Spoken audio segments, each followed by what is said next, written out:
আসল সুখ কোথায় জানেন? অন্যের মুখে হাসি দেখার মধ্যে সুখ। আসল শান্তি কোথায়? অন্যকে ভালো রাখার মধ্যে সুখ। আমরা পাই না কেন জানেন? আমরা অন্যের মুখের হাসি কেড়ে নিজে হাসার চেষ্টা করি, অন্যকে আগুনে ফেলে নিজে এসির মধ্যে থাকার চেষ্টা করি, অন্যকে বেইজ্জতি করে নিজে ইজ্জতে থাকার স্বপ্ন দেখি।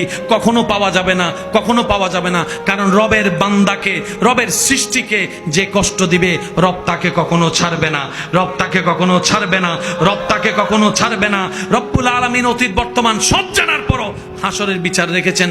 তার অন্যতম একটা কারণ হচ্ছে এই দুনিয়াতে যারা টাকার কারণে বিচার পায় নাই, সম্পদের কারণে বিচার পায় নাই, পাওয়ার না থাকার কারণে বিচার পায় নাই, সম্পদের জুলুমের কারণে অত্যাচারিত হয়েছে, বিচার পায় নাই।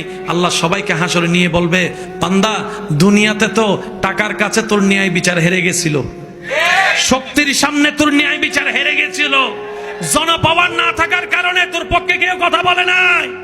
ও বান্দা, হাসরে আনছি আমি, আল্লাহ আছি তোর পক্ষে, এবার আমি ন্যায় বিচার করেই দেখাবো।